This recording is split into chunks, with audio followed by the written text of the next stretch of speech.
Welcome back to Royals Weekly. I am your host, Marcus Mead, and joining me as always, he wrote the original screenplay for Finding Nemo, though his draft was much, much darker. My brother Mike. That's correct. And the original title just being Fish Sticks, I think you guys can figure out how dark that thing got. Mike's was only 10 pages long. Mike's draft was only 10 pages, and so they were like, 10 pages, this is the whole thing? Titled You Fish therapy. Okay, yeah, it was rough. It was a rough one. It was a rough pitch meeting, that 10-pager. But, we move on, just like the Royals will, now that the 2025 season is over.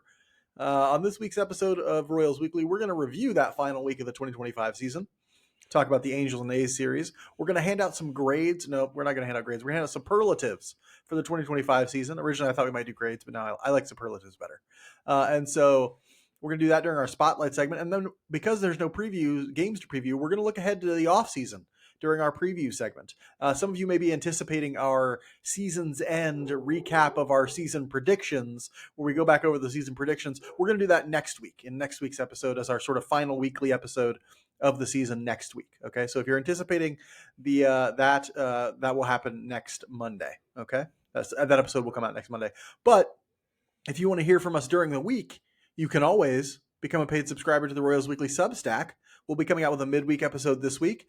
We'll be coming out with a midweek episode all off-season. We will continue to do weekly episodes for our paid Substack subscribers during the off-season. We'll only do monthly episodes of our main episode, of our normal episode that goes out everywhere to everyone. But we'll be doing weekly ones for the subscribers over there on Substack. $5 a month gets you that weekly episode, a weekly piece of writing, and anything else we feel like writing. Sometimes Mike and I just get inspiration to write about the Royals, and boom, we put out an article for everybody.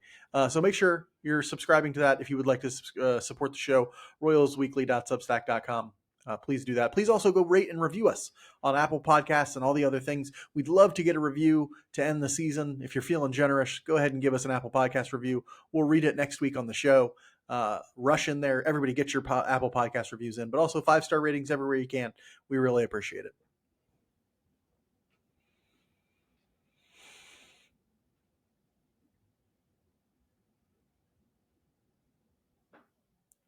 Normally, we would start the review of last week with roster news, but this week, in a bit of good news, there is none. So nobody got hurt last week. Nobody had to be put on the IL. That was an extensive thing the week before. But this week, the Royals came out pretty healthy. On the field last week, though, the Royals won 2 series, which is great. Great way to end the season, taking 2 of 3 from the Angels and A's during a trip out west. The Royals started giving more playing time to Carter Jensen this last week, which is including time behind the plate, which was great. And then the offense ended up scoring 35 runs over 6 games and started looking like an offense that could maybe actually get a team to the playoffs. Hopefully, maybe someday. Mike, how did you feel about how the Boys in Blue played last week? I was encouraged. A little hope before the end of the run this year. The Royals won the last 3 series that they had for this year. I mean, that was going back to Blue Jays last week, Blue Jays, Angels, and A's. And the Blue Jays are a good team. The A's have a good lineup, at least. I mean, it was good to watch them do some things offensively that they haven't really done all year. Like what's the best version of this lineup and how does it look? We saw some of that this week. And that was always fun to see. And we always, you and I talked about how when it looked like the Royals weren't going to make it into the playoffs, what are we really looking for? We're looking for some bright spots in the pitching staff. We've seen Stephen Kolek become that. And Noah Cameron continue to be what he has throughout the year. Luinder Avila to look really good out of the pen, yeah. And then Carter Jensen and Jack Caglione. Jack has not produced the way we'd probably hoped here at the end, but Carter Jensen has been a revelation and looked fantastic, every bit of what we thought he could be and more. And so that's run about a quarter mile today. 482 was what it. He hit it.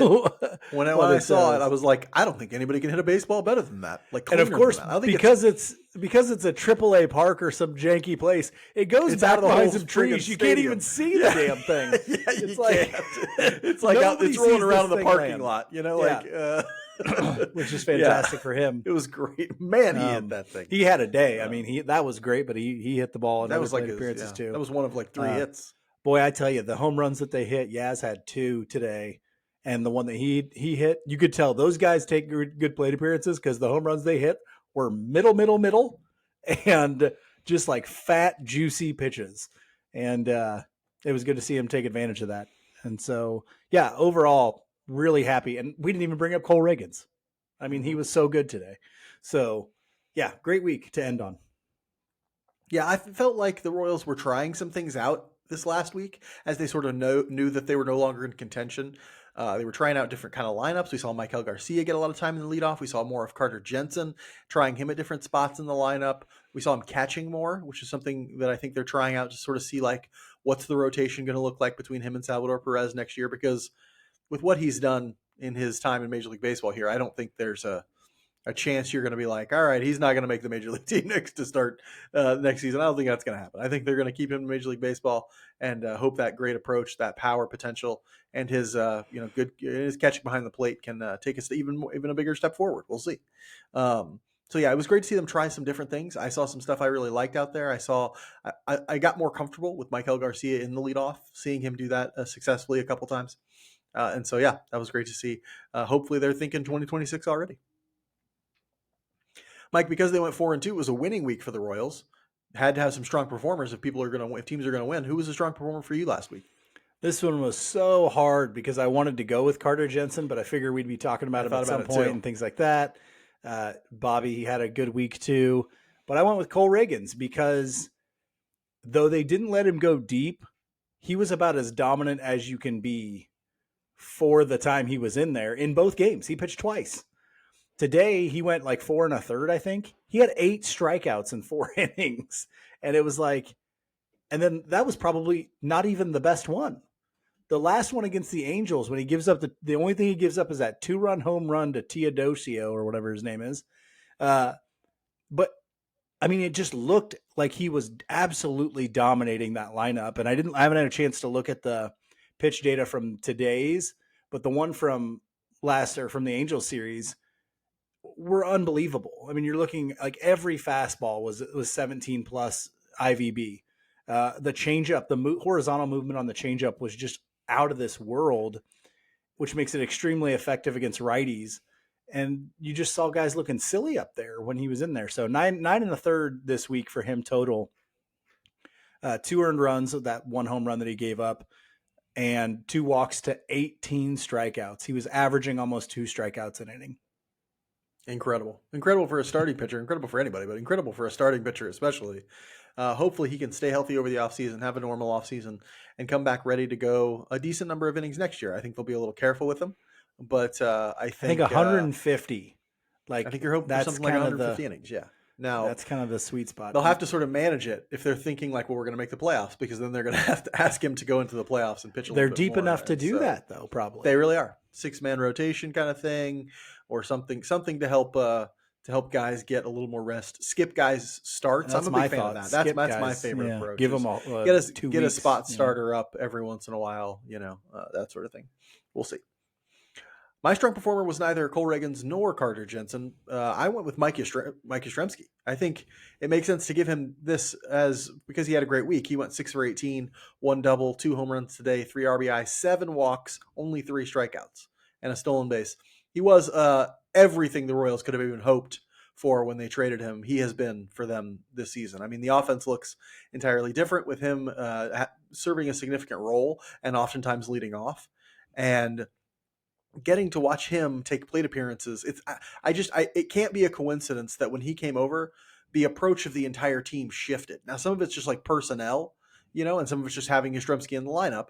But I hope some of it also is just guys seeing what a good plate appearance is and being like, I need to be doing more of what's going on up there right now. Like, I feel like the team can use him as like a talisman the last half of the season here, or since he's been here, and be like, see guys, that's what a professional plate appearance is supposed to look like, right up there.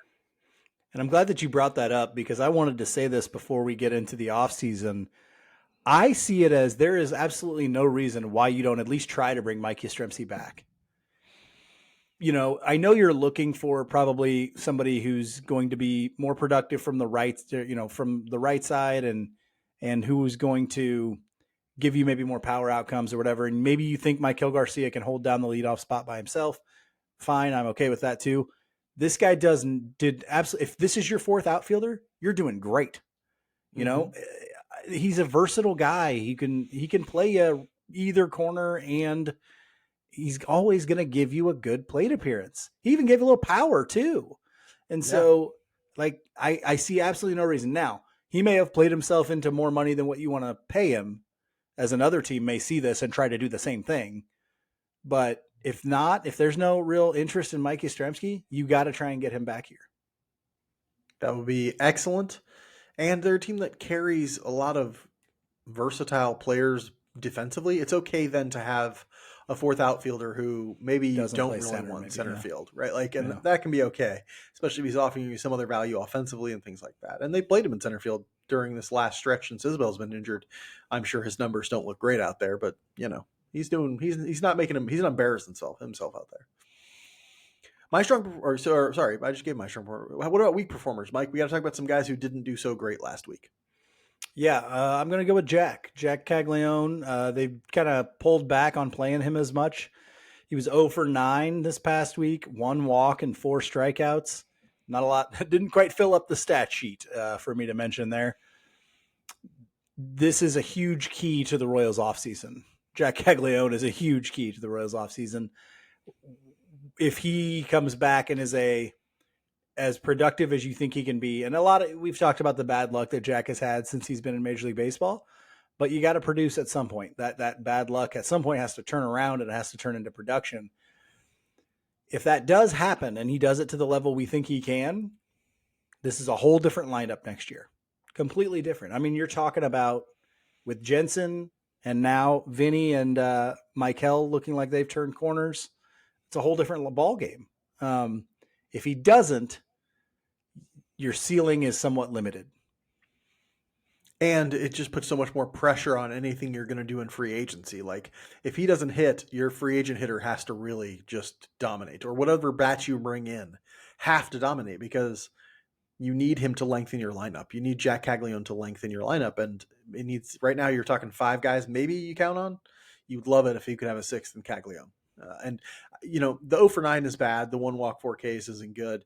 I think the worst sign for him this last week was that they pulled him from that game after a really bad plate appearance, where he also kind of threw a little temper tantrum right after it happened, right? And so, like, it's got to be frustrating. It's got to be frustrating, and I think everybody needs to sort of take a step back, because I put out that, like, he looks like he wants to have the season done right now, like, and this was like 2 games left, and a bunch of like people replied to this tweet and they were like, very angry with him and frustrated themselves.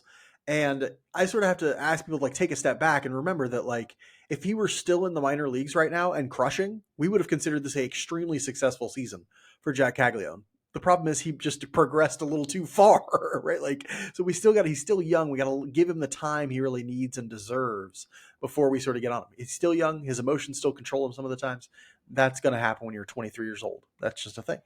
And also, you just saw another guy come up who's roughly your same age and have immediate success. That cannot be easy. Yeah, it can't be. And I mean, it's very likely and probably 100% true that Jack Caglione is experiencing failure as an athlete for the first time in his life, right? Like, because he is dominated everywhere. And so, like, he's really experiencing that, like, this is hard. Like, this is like, I'm gonna have to make adjustments. It's like, it's tough when you've had nothing but success, athletically anyway. Mike, I'm going to go with another large for left-handed first baseman they have, and that's Vinny Pasquantino. He's my weak performer for last week. He went 4 for 27. A lot of power from him, though. 3 doubles, understanding what he really needs to be doing for this team. 3 doubles, 1 home run, 6 RBIs, 1 walk, 7 strikeouts. Not a stellar week from Vinny, but man, what a season. Kind of a breakout season for him offensively. Understanding what he needs to do for this team and doing it. Over 100 RBIs, over 30 home runs. I'm putting him in the weak category for this last week because it wasn't a strong week, but strong season overall. So great job, Vinny. Mike, I love the band you chose for your theme this week. I can't get enough of that's what it is. I tried to, you know what I tried to do? I tried to find a theme from the song Poison by Belle Vive DeVoe, so ours is kind of linked together. Couldn't do it. What's your theme for last week? Well, I went through and like read the lyrics of this song. The song is Something to Believe In by Poison. I went and read the lyrics because I've heard the song before, but I never really listened to the lyrics. Dude, it says some stuff in there. It's there's some real. It's stuff like a social activist song. Brett Michaels. I'm like, what? Uh, But yeah, he wrote most of the lyrics. Bret Michaels, the lead singer of Poison. But I'm just going with the chorus here. Give me something to believe in, baby. Give me you something don't say. to There you believe go. in. And then it's like, give me something, the Lord above. Good stuff from Poison. But the Royals did that this week. They gave me something to believe in for going into next week. I've shared even in last week's episode and the week before that. That makes me very excited. What Carter Jensen is doing, what Luinda Ravila is doing, what Noah Cameron did, what Kolek did, what Reagans has done coming back. The fact that Waka looked really good yesterday in his start, those things give me hope and optimism and excitement going into next season. I don't think this team is far away from making the playoffs for sure, and maybe Let possibly me even serious contention in the playoffs. let me illustrate that point. Okay, Mike, do you know who has now won the AL Central? Yeah, the Guardians did. The Cleveland Guardians has now completed like the greatest comeback in MLB history and have won the AL Central. Do you know what their run differential is? No.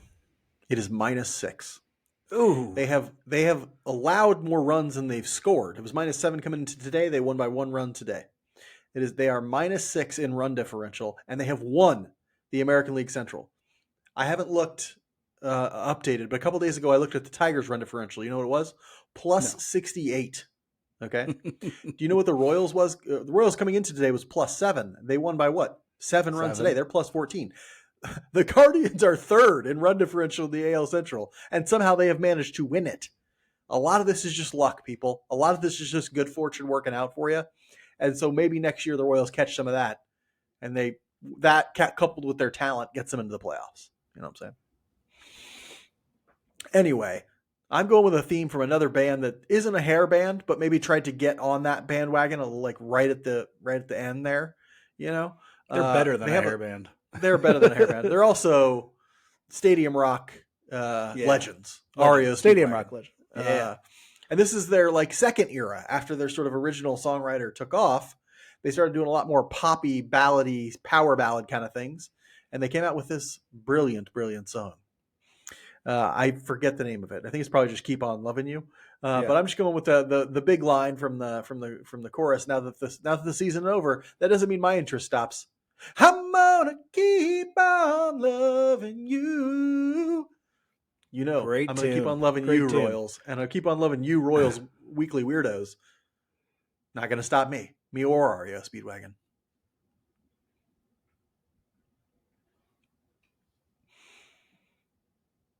That will definitely be our cold open. Me or REO Speedwagon.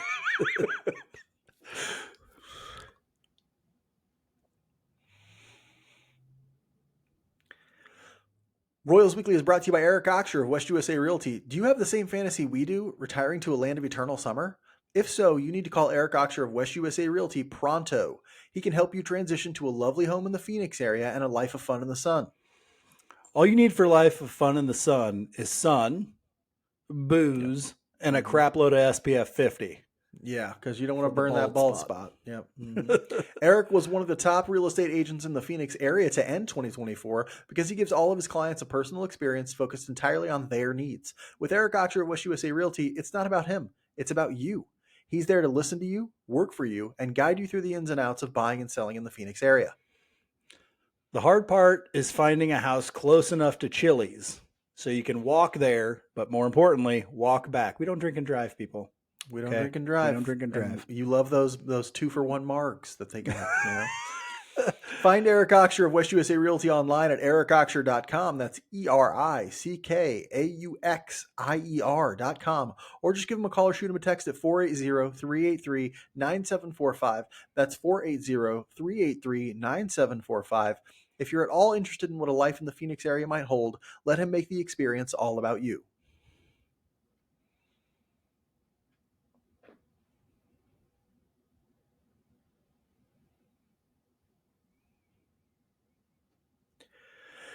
The 2025 Royals season is over, and as it comes to a close, we'd like to hand out some superlatives for the fellows who stood out this year. Some of them stood out in great ways, others not so much. But we'll try our best to cover the gamut of performances from the boys in blue this year with some unique superlatives. Where these are some of these you'll recognize, like best pitcher, best hitter, stuff like that. Others we just came up on our own, and by we I mean me.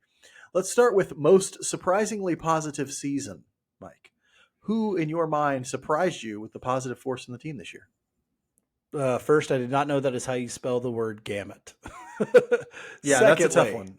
I went with most surprisingly positive season. I went with Noah Cameron. Now, friend of the show, I expected Noah Cameron to do well. Okay, to come up, we expected him to get his debut this year and to, do well for himself. But two things: one, I didn't expect it to be this good, because this is insane.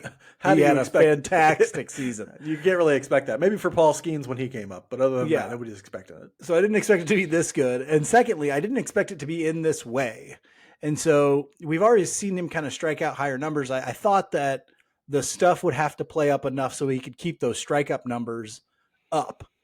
And he did not do that. He became a pitcher that kind of induced weak contact at a really good clip, and then got the occasional strikeout, especially against lefties. And the other thing was this, the pitch that kind of set him on his path was the changeup, right? He had, and then of course he developed the cutter, and that helped a lot, made the changeup better even. And then he increased the four-seamer a little bit more in velocity. That helped as well. Curveball was good, but wasn't the changeup. It wasn't as good as the changeup. 99th. Well, and this is not just from the curveball. This is the slider as well. I mean, 99th percentile in breaking pitches run value, according to Baseball Savant. And a lot of that stuff too is also what it ends up inducing that weak contact. And so I think 2.99 ERA from Noah Cameron, a 1.10 WHIP, and he started 24 games. He was out there. He was doing it. He was there. And wow, just could not be more impressed with what friend of the show and Joe Town's finest, Noah Cameron, did this year. Yeah, you can't. Hugely surprised. Not surprising that he was successful or found success. Just surprising the extent of that success and how reliable he became. I mean, it came to the point where you were like, "Oh, great!" There were parts of the year. There was a stretch of the year where you were like, "Thank God Noah Cameron's still in there." Yeah, and thank God he's starting this next game. Because you don't feel like it's dangerous or like it's bad in any way. And so it's like, great, awesome. I'm going to go with another guy who sort of, I feel like in a much smaller and limited role. Like Cameron is an. I always believed. Mike always believed. But to a lesser extent, because he just pitched fewer games for the Royals, I think Stephen Kolek deserves some conversation here about a surprisingly positive force for the Royals, because when he stepped up, when they called on him, he really stepped up. And they needed him so desperately when that was, because the pitching injuries just started to overwhelm. I mean, they started to become like a huge mounting problem. Stephen Kolek came in and started 5 games for the Royals, 2.71 ERA, 0.76 WHIP. After his stint in AAA, his changeup just looked like it had a totally different flavor to it, and it was much more deadly for him. And so I don't know what they did to the changeup down there, or if anything, but it has become an actual weapon for him. And when you pair that with his sinker to induce ground balls and keep guys in the park and stuff like that, he's just got a full arsenal now that looks like he's ready to deploy. It's great. It's wonderful. And it's giving the Royals a reason to be even more hopeful that they have all the starting pitching depth they need for next year and may even be able to trade a Chris Bubich. And so that's having a big impact, knowing that Bergert had success, Kolek had success as well. You've acquired 2 starting pitchers for a number of years who can be good for you. We will have to speed this up eventually, Mike, because we can't spend all day on these. Mike, next superlative, most likely to not be a Royal again next season. I'm going with Jonathan India. You're the one who's kind of pushed that agenda that you think they might non-tender Jonathan India. I think that's a possibility. I think, I also think that part of this will play into the fact of who do they get in free agency, and do they play second base? If they play second base, or trade. Or trade. I think Jonathan India is probably gone. And, I think via whether it's trade or whether they just release him, the 89 weighted runs created plus that he brought this year isn't going to be enough. And I think that they feel like they feel like Nick Lofton can give us that, or other guys plus a better glove. And so Jonathan India, not sure you're going to be here because he's also on his most expensive arbitration year. So Yeah, it's just a calculus of too much money for not enough production. I think with India, same would be true for Randall Grichuk. Grichuk is, I think they have a mutual option for next year. I'm pretty sure Grichuk would take it, but I don't think the Royals will. And he was brought in to hit lefties, and he just didn't hit lefties. He didn't hit anybody, and so why keep him around? They're going to have a glut of outfield options next year with Caglione, and anybody they bring in free agency is probably going to be in the outfield, and so we'll see.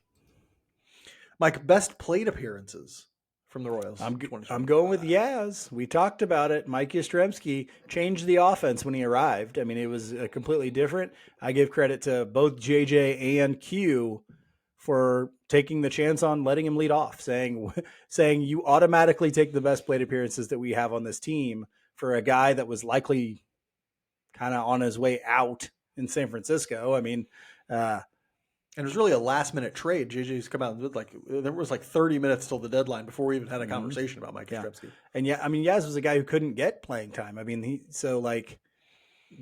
what a move, and what a niche he found for himself on this team. Yeah, really maybe gave him a little bit of a chance in free agency this offseason, because he wasn't doing great for the Giants. But it may have, like I said, that might have been the end of his career had he not. May have made him some significant money this offseason. I'm going to go with Carter Jensen as best plate appearance, because you took Yastrzemski, although it's close. I think it's close in terms of the way those two approach hitting the baseball. I mean, Carter Jensen controls the strike zone in such a way that he knows what his best hitting zone is, and it's not necessarily what everyone's best hitting zone is. Carter Jensen hits the low pitch very well. And so you can tell sometimes he's trying to control, if he gets a pitch that's in the middle of the plate but the lower third, he'll swing at it like 0-0, because he's like, I love a low pitch. He'll hit it directly into center field for a double, for whatever, and so he just has such a wise understanding of the strike zone. Great vision too. I mean, he can see. He's going to be one of those guys. He's lucky that the challenge system came in right when he's going to take off, because otherwise he'd be like a Michael Garcia, and he'd be missing those half-inch pitches. Did you see the one yesterday that was 2 inches above the zone that he got called out on? Yeah, I thought he was going to reach back and grab the guy. Yeah, he gets frustrated because it happens to him all the time. And so he's got that level of vision, that level of control at the strike zone, and his plate appearances are just what a breath of fresh air to see a Royals prospect actually have that sort of thing. They normally don't, and that's great. Mike, speaking of most frustrating plate appearances we saw this year, Jack Caglione had to be. Not that they didn't improve, not that you couldn't see that he was trying to make changes, because you could, but it takes a long time to break a guy of something that he has, as you mentioned, been successful with for his entire life, which for Jack Caglione has been C-ball, crush ball. And you cannot do that in Major League Baseball. We actually saw Michael Wacha turn that A's lineup into a pile of mush trying to do that. And so watching him swing at pitches that are outside the zone or on the edge of the zone and not do the things with them that, he could do when he was in college, it's frustrating him. It's frustrating us as fans of the team. So hopefully that's a big improvement in this offseason. And it's not that he can't do it. We see him do it in, the odd plate appearance here and there, or even a couple plate appearances in a row. It's just that he doesn't do it consistently enough to be what you would say this guy's got a great approach to the plate. I'm going to go with the OG frustrating plate appearances, the original gangsta of swing at whatever the pitcher throws. And that's Salvador Perez. It's always fun. It's gone to full circle to the point where his frustrating plate appearances are also kind of endearing. There he is again. It was 2 feet into the other batter's box. You old salt. Look at you. That's Salvador Perez. He hopefully they're keeping him as far away from Jack Caglione as possible. Because it'll just be like, you know what you need to do more? You need to swing more. Next time they throw that slider down in the way, just close your eyes and hack and just see what happens. Just keep swinging, baby. Just keep swinging. Mike, best pitch of 2025. This is an easy one. It's been my favorite pitch since you got here. I loved I've always loved it. Michael Wacha's changeup. Michael Wacha has maybe the best changeup in Major League Baseball.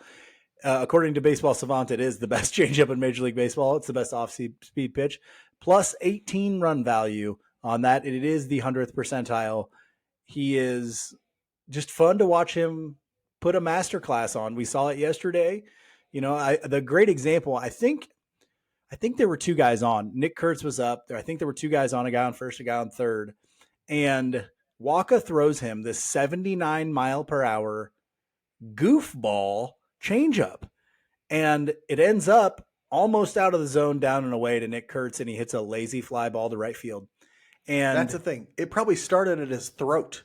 Yeah, and that's the deal. It looked like a freaking goofball Bugs Bunny pitch, and you're like, and that's the great thing about Michael Wacha's changeup. He can throw at 84, and he will. Like he'll mix up the speed on that thing so much, thus changing the movement on it quite a bit. It's like 5 different pitches. So bottle that thing up and give it to everybody. I love Michael Wacha's changeup. Excellent choice. Can't go wrong with Michael Wacha's changeup. It's like an old, it's an old standby. It's like an old pair of shoes. The Beatles' White Album. Yeah. I'm going to go with something a little new school in your face, and that's Luinder Avila's curveball. What a pitch that is for him. I've known it for a long time because I watch him in AAA, but it's great to see it just as effective in Major League Baseball. He's thrown 88 of those curveballs in Major League Baseball in his, 14 innings, I think. He has given up 2 hits. Both of them are singles. That's a 105 batting average against that pitch, a 105 slugging because nobody has an extra base hit against it. It's an incredibly effective pitch. It's like Wacha's. It's the definition of I can start this well above the zone and end it below the zone. That's how much that curveball breaks. He will end up. It's already worth a +2 run value.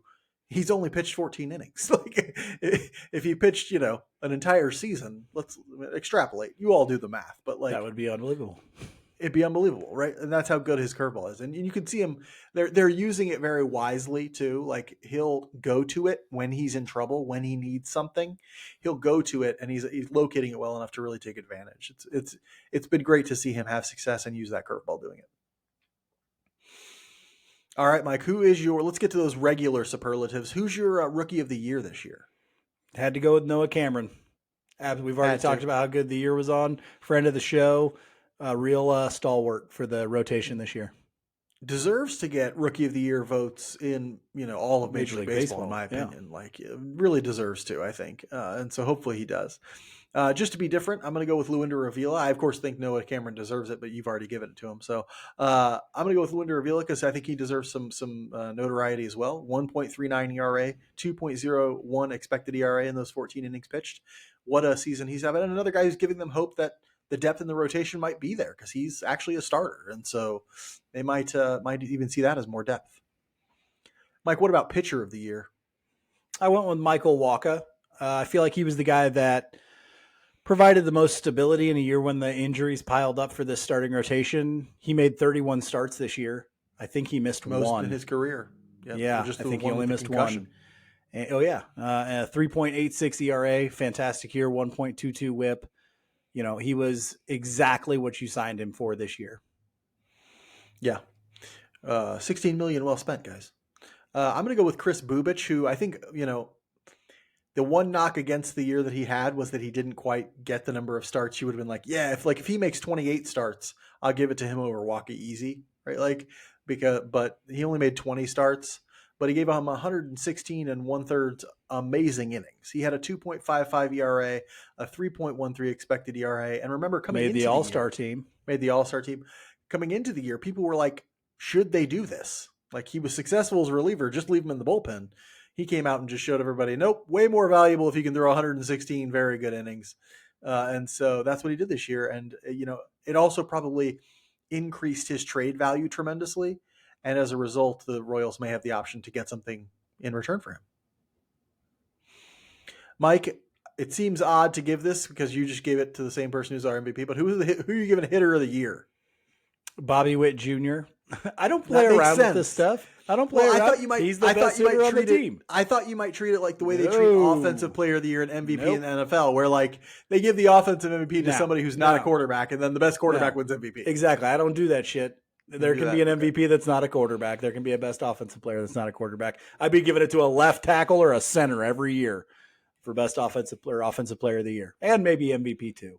My hitter of the year is Bobby Witt Jr. at 130 weighted runs created plus. He is the best hitter on this team. Was it the year he had last year? No, but he led Major League Baseball in hits in his somewhat down year. I think he was top 10 in batting average as well. The guy's unbelievable. And I expect him to continue to tap into the power a little bit more moving forward. So, Bobby Witt Jr., I love you. He did also put up at least an 8 F4 season, which is incredible. Yeah. Yeah. I'm going to go ahead and give hitter of the year to Michael Garcia because I'm trying to spread the love and spread the wealth. He had a 119 weighted runs created plus, and really his offensive breakout saved this team for so long. Like, it kept them in the playoff race basically until the trade deadline. And so without him, those first few months would have been real dark. Okay. And so him breaking out the way that he did spells great things for the future, but also just kept this baseball season interesting for a very long time. And so that's great. Mike, we're going to have the same MVP here. Who'd you go with? The guy who's probably going to win it for the next 10 years. Well, I just realized I just spelled his name wrong there, but Bobby Witt Jr., MVP. MVP. The guy is unbelievable. Player. He should win a Gold Glove at short. He's the best offensive performer on the team. He's probably smells really good too. Go Bobby Witt Jr.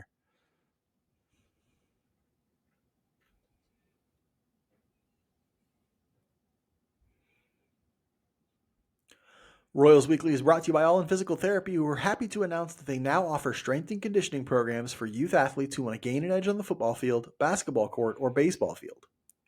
I need strength, conditioning, speed training, flexibility, a young priest and an old priest to get this body right. And of course, All in Physical Therapy still offers the best in recovery from total joint surgeries and sports injuries with offices in Blue Springs, Lee Summit, and Belton. They'll help you take care of your recently replaced hips, knees, shoulders, elbows, you name it. Better yet, fill me with robot parts. I won't even need the priests. If you're interested in reaching the peak of your athletic performance or getting back to 100% from an injury, check out All In Physical Therapy at allin-pt.com.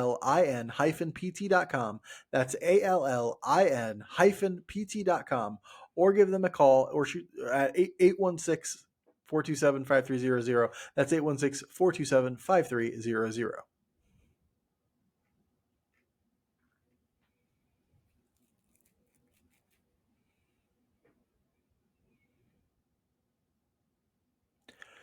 Normally, this is where we'd preview this week's games, but there aren't any games this week. It's over. So instead, we'll preview the offseason for a bit. We do want to remind you that during the offseason, we only post Monday episodes once a month, or when important news breaks, so if they make a big trade or something like that. However, we do continue posting weekly episodes for paid Substack subscribers, so if you want to keep getting Royals Weekly content every week in the offseason, go ahead and drop $5 a month and get an episode every week this offseason, plus a piece of writing from me every week, and maybe a few extra pieces as we sort of drop them. Mike, all off-seasons are important. We sort of say every year, this is an important off-season. Yeah, they're all important. It feels like the Royals will go into this offseason with a similar position as last year, needing offensive help. If you were the Royals, what would your disposition toward this offseason be? My disposition, I actually thought about this because I'm like, okay, if I was the GM, how would I approach this? Something's going to play into it that I've talked about before, but I desperately think somebody needs to do because it would be brilliant. But my disposition is this. It's focused yet creative. That would be my disposition. That's how I would describe it. Very focused yet creative. I'm laser focused on identifying 2 to 4 right-handed bats, and then I'm doing anything creatively that I can to acquire 1 or 2 of them. Okay. Now that could be very different, but I think the identifying is the big thing in there, and then do whatever you can to get them. It sounds simple, but identifying the right guy is going to be the big thing. And this is where my invention needs to happen, Mark. We need a volatility index. We need hitters. We need a number, do the math. Call it the Mead stat plus, relative to 100. Plus. Because it's one of them. Because it's one of them. Oh, okay, it's one of them. It's relative to 100. 100 is average volatility. Anything above that is a less volatile player. Anything below that is a more volatile player. We're going to revolutionize the industry. Okay, well, you just told about however many listeners we have that idea, so that's going to get taken by somebody who can actually do math. But all right, we'll see.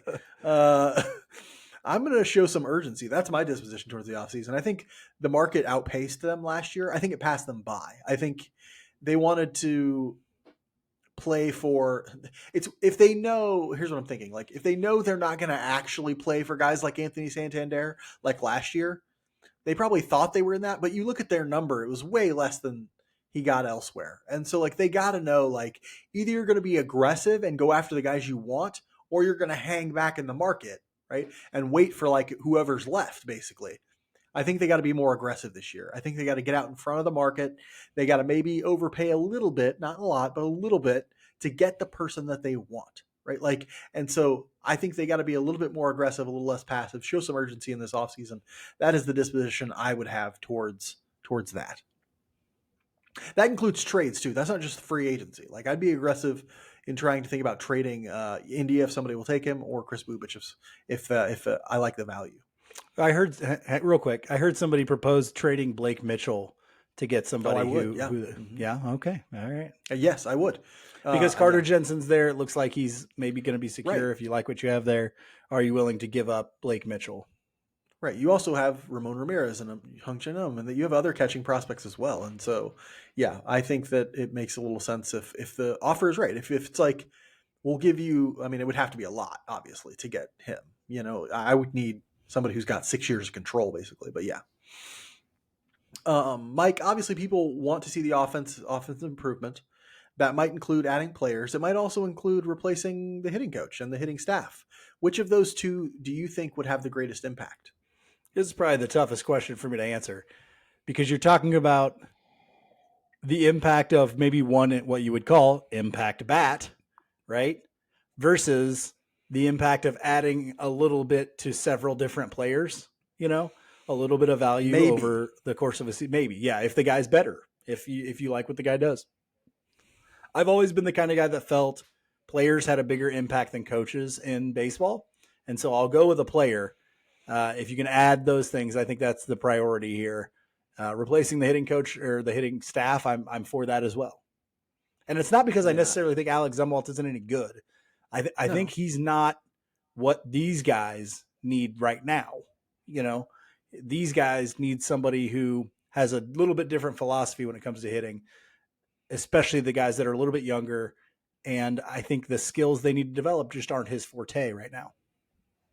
Yeah, I think that's accurate. But I do think that if it's the right coach they replace him and the rest of the coaches with, I think that would have the bigger impact. Because I think if you bring that guy in and that guy or those guys or girls, sometimes, I mean, you're seeing assistant women's hitting coaches all the time, or coaches, the impact they could have on somebody like a Jack Caglione, for example, who we've already said whether he rises or falls will have a huge impact on the team next year. You have a positive impact on him. You have a positive impact on Bobby to help him reach that full potential. You help, that to me, there's just so many more ripe opportunities. Honestly, if you could unlock impact. Michael Massey, oof. Right. Same there. Right. And so, they can't solve the injury problems, but the hitting problems, that's the thing. So yeah, I think the coach and the coaching staff might, but you got to hit a home run with that hire. Because when I say that, there are maybe 5 hitting coaches in Major League Baseball who have that level of an impact. Most of them don't have that much. They'll have it on the margins like Zumwalt has, right? Like, I think there are maybe only 5 guys who have that kind of impact. So it'll be tough to find. Mike, the Royals also need some players to improve. It's not just about going out and signing them. If you could write one player's offseason plan, who would it be and what would you write as that plan?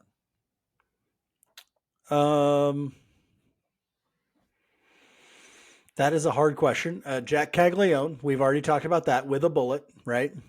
I didn't read the question all the way through. So it said, what would you write in that plan? And I'm like, I did not think about that. What would I write in the plan? I mean, it's all about getting him to identify the spot in the zone that is his best place, and then avoiding swinging anywhere else. I mean, that's the thing. And you know what's crazy to think about? He's got really good bat to ball skills, and that's part of the problem. Okay, that's part of the problem. He can get to a lot of balls. Yeah, he can get to a lot of balls, and he can put a lot of balls in play. The problem is he's not going to do it with his number one tool, which is massive power. So you got to get him to identify that spot in the zone, which I'm sure he probably already knows.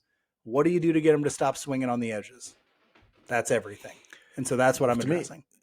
To me, you let him take a couple of weeks of mental rest and just like First, flush yeah. the season. Yeah. And then you get him into some intense swing decision training at a private lab like Driveline, or where'd Nick Lofton go? Go to that person because he turned his approach around completely in one off season.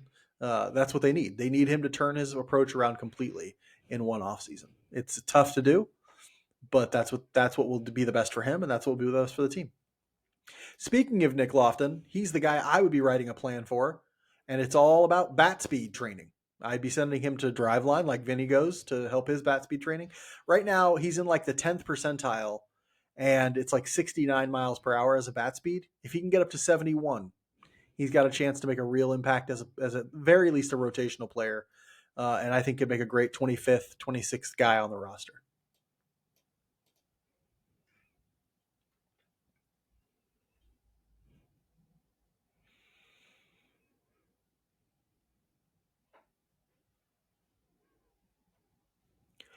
We'll end this week's episode like we end every episode with the Just a Bit Outside segment, where we talk about something that's interesting to us outside the world of baseball. Mike, we've been doing stuff together some this week. What do you got as your Just a Bit Outside? Well, speaking of the things we got to do together, we both attended a fall festival on Friday night. Okay. And I realized like, hey, I dig a fall festival. I will take a fall festival over anything that happens in the summer. I used to be a big summer person, and I kind of still am because I like to play golf and be outside, but it's so damn hot now. I feel like it's like 20 degrees hotter every day than when we were kids. This is completely really not you're true. just I'm just 80 pounds heavier. yeah, there we go. 80 pounds heavier and grumpier than shit. But we went to the Lee Summit Fall Festival to see my son perform with his dance class. You came, your partner came, our mother came, and my wife's entire friend group and all their families came to support our son. Just fantastic people to come do that. But then I really enjoyed just walking around. Fall evenings are like the best. And so that was really fun to go do that and see everybody enjoying themselves. And my son got to ride, carnival rides for the first time, which he just absolutely loved. And it was a really good time. So really digging fall festivals. Keep them up. You guys can keep your summer festivals. It's too hot, but I'll definitely go to the fall ones. Waldo's got one coming up before too long. I think I'm going to go to it. Yeah, I bet the food there's pretty good. They got some good food down there. Yeah, they do. I'm talking about a book that I'm reading for the second time right now that I absolutely love, and I don't think I've ever talked about it on here. And I'm reading two books. One's like a fiction fantasy series that I thought about talking about, which maybe I'll talk about another time. But this one is just so good. I have to talk about it. It's too good. So I'm a big, I like to read and learn a lot about the historical Jesus and the history of religions and stuff like that. And so this book is about the historical Jesus of Nazareth. Many of you have probably heard of him. And so I like to read about early Christianity and the Jesus movement as it's known by historical Jesus scholars. This book is called Zealot, The Life and Times of Jesus of Nazareth. And it's written by a guy named Reza Aslan. He's a professor. He was a professor at Harvard. I don't know if he still is, but like a theology professor, like a religious studies professor. And it's really accessible, and it just has so much insight about different ideas within the historical. Like a lot of the stuff he's talking about is not his original idea. A lot of it's like consensus in the community of people historians and archaeologists who study this time period and the subject matter. But some of it are like his own theories and ideas about like what the Gospels say versus what other things say, like the conventions of the time or readings of the Gospel, or letters, things like that. It's just a bunch of like literary. It's like history mixed with literary criticism. It's really, really good. I can't love it. Great book. So you've read it too, right? I've read it. I've read his one of his other books, No God But God: The History of on the history of Islam. Also a great book. Yeah, it is also a great book. Yeah, and there's a bunch of great books in the same ilk. I just read one. I can't remember the name of it. There's one. If you're looking for another Jesus great Became author. Christ is a great one. Was that Elaine There's a Pagels? bunch of them. Elaine No. Pagels is another great author for that stuff. Yeah, there's quite a few of them, and so it's just one of those interesting subject matters. If you don't know the history of that time period and that figure, it's something I think everybody should learn. Given that whether you have faith, this is not like a faith related thing. There's no argument in the book for or against having faith, but it's just a very important thing that happened. So we should probably learn about it, right? That's sort of like something I think to myself. But anyway, book recommendation for me this week. We will be back again next week to do our final sort of weekly episode before the off season, and we'll go back over our preseason predictions. That should be fun. That'll be embarrassing for you yet again, I assume. I can't remember any of them, but they're probably gonna be real embarrassing. I never can. Yeah, and then we'll switch to just monthly episodes but weekly episodes for our Substack subscribers. So if you're interested, royalsweekly.substack.com, subscribe to that. We'll be back next week. Until then, be good to each other. And go Royals.